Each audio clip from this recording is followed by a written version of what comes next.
Hello everyone. आज के class में मैं आप लोगों के साथ डिस्कस करने वाला हूं कॉम्प्लेक्स एनालिसिस से रिलेटेड एक बहुत ही अच्छा क्वेश्चंस।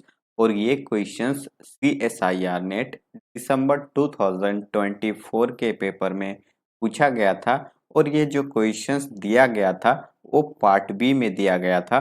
तो चलिए हम लोग देखते हैं कि इस क्वेश्चंस के पीछे का कॉन्सेप्ट्स क्या है और फिर हम लोग इस क्वेश्चंस को सॉल्व कैसे करेंगे। तो लेक्चर्स के अंत तक बने रहिए और चैनल पे नए हो तो प्लीज सब्सक्राइब करके बेल आइकन जरूर प्रेस कर दें। तो देखिए क्वेश्चंस क्या कह रहा है। लेट h इक्वल टू हमारे पास इस तरह से डिफाइन है z equal x plus iota y belongs to C, जहाँ की जो हमारे पास y है वो ग्रेटर देन 0 है।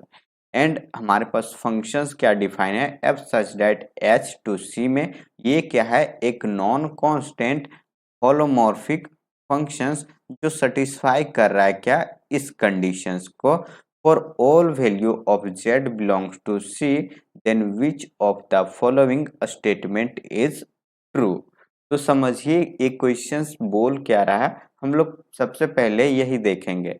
सबसे पहले जो हमारे पास h सेट डिफाइन है वो क्या है, z equal to X plus iota Y, जहाँ की y जो है हमारा वो ग्रेटर देन 0 है। तो ये जो सेट है ये हमारे पास अपर हाफ प्लेन को डिनोट कर रहा है और वो प्लेन क्या है हमारा, कॉम्प्लेक्स प्लेन। तो अपर हाफ कॉम्प्लेक्स प्लेन को क्या डिनोट कर रहा है, ये जो हमारे पास h सेट गिवन है वो। और आगे जो हमारे पास मैपिंग डिफाइन है क्या, f such that h to c में ये मैपिंग हमारा क्या है, नॉन कांस्टेंट एनालिटिक होलोमॉर्फिक, मतलब क्या है एनालिटिक फंक्शंस। और ये जो हमारे पास फंक्शंस है वो इस कंडीशंस को भी सेटिस्फाई कर रहा है, मतलब mode of f of z क्या है वो लेस देन 1 है सभी के सभी z बिलोंग्स टू c के लिए। तो इतना हमें कंडीशंस दे करके रखा हुआ है।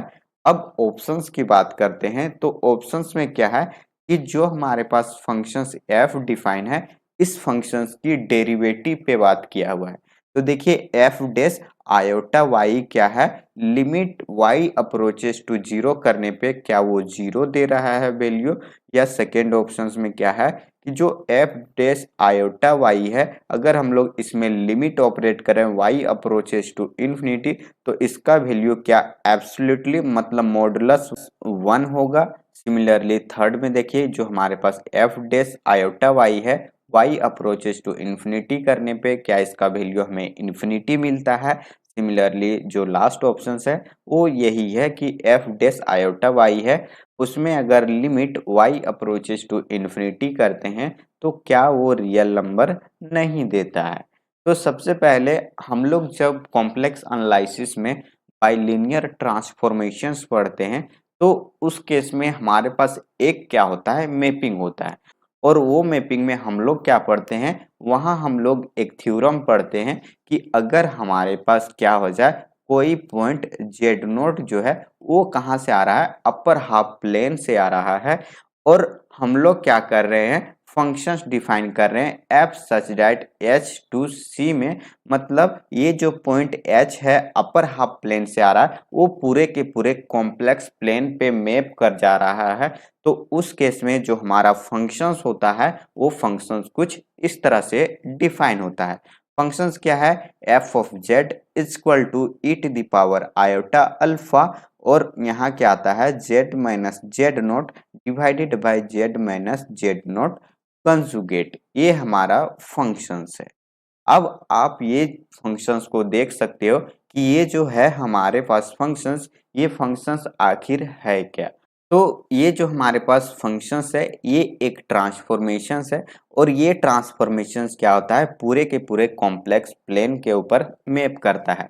जैसे कि यहाँ हमारे पास अपर हाफ प्लेन हमारा डोमेन है, तो जो अपर हाफ प्लेन के पॉइंट्स होंगे वो कहाँ मैप करेंगे, इस सर्कल के इनसाइड में मैप करते हैं। और ये जो रियल लाइन है वो मैप कर जाता है सर्कल की बाउंड्री पे, और जो लोअर हाफ प्लेन है वो मैप कहाँ करता है, आउटसाइड द सर्कल। तो इस तरह से ये थ्योरम क्या कहता है कि जो हमारे पास अपर हाफ प्लेन है वो पूरे के पूरे कॉम्प्लेक्स प्लेन पे इस तरह से वो मैप कर सकता है। तो यहाँ हमारे पास फंक्शंस कंस्ट्रक्ट कुछ इस तरह से हुआ है।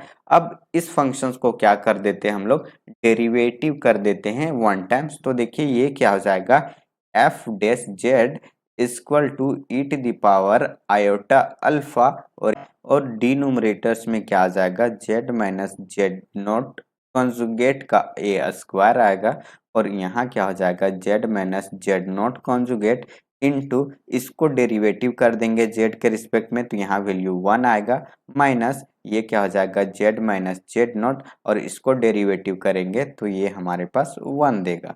तो देखिए फाइनली जो हमारे पास डेरिवेटिव करने के बाद फंक्शंस आएगा वो कुछ इस तरह से आएगा, e to the power iota alpha, यहाँ आएगा z minus Z not conjugate minus z, और प्लस यहाँ क्या आएगा, जेड नॉट डिवाइडेड बाय, यहाँ हो जाएगा Z minus Z not conjugate का स्क्वायर। तो देखिए ये जेड से ये जेड यहाँ कैंसल्स हो जाएगा, तो हमारे पास यहाँ बच क्या रहा है वो देख लीजिए, e to the power iota alpha z not minus Z not conjugate divided by z minus Z not conjugate का होल स्क्वायर।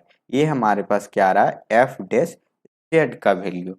अब हमें यहाँ क्या करना है, देख पा रहे होगे जेड जो है वो रिप्रेजेंट क्या करता है, एक्स प्लस आयोटा वाई को।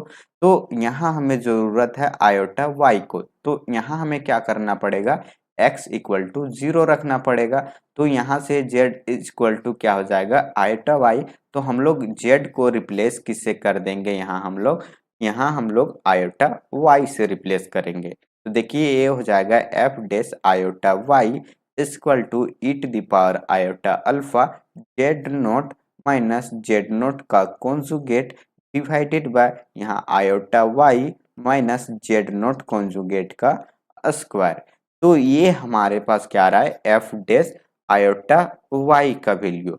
अब इस पे हम लोग लिमिट ऑपरेट करेंगे तो ये हो जाएगा limit y approaches to infinity, ये हो जाएगा F dash iota y equal to limit y approaches to infinity E to the power iota alpha, यहाँ आएगा Z not minus Z not conjugate divided by iota y minus Z not conjugate का square.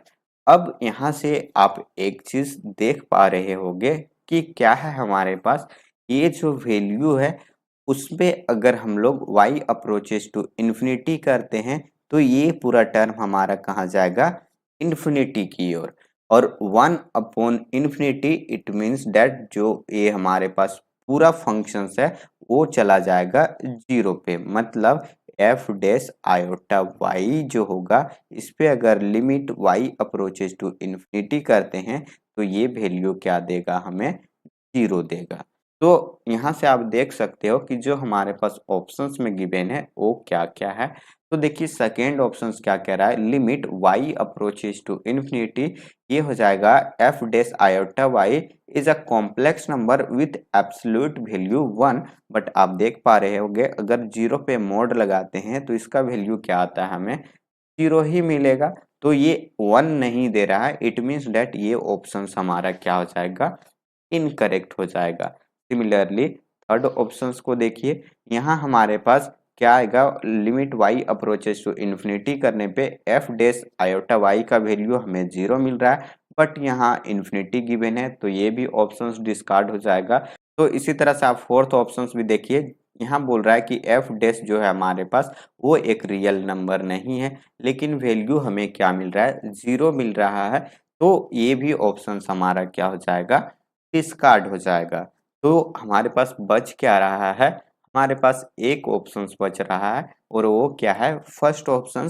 तो ये हमारा क्या हो जाएगा, true option होगा, और जो बाकी के ऑप्शंस हैं वो क्या हैं, इनकरेक्ट ऑप्शंस हैं। तो इस तरह से इस क्वेश्चंस को सोच सकते हैं हम लोग थ्रू दी बाइलिनियर ट्रांसफॉर्मेशंस, कि अगर हमारे पास कुछ मैपिंग जो डिफाइन किया गया है उस मैपिंग को आप देखिए कि वो मैपिंग डिफाइन किस तरह से है, तो वहां से आप सोच सकोगे कि इसको हम लोग कैसे सॉल्व कर पाएंगे। तो आई होप आप लोगों को समझ में आ गया होगा इस क्वेश्चंस का सॉल्यूशंस। अगर कहीं भी कोई क्वेरी हो तो आप ज़रूर कमेंट करके हमें बताएं, ताकि मैं उसे देख करके फिर उस पे काम करूं और आपको फिर से बताने की कोशिश करूं। तो चलिए हम लोग फिर मिलते हैं नेक्स्ट लेक्चर्स में नए क्वेश्चंस के साथ। तब तक thank you so much for watching this video. Bye bye, take care.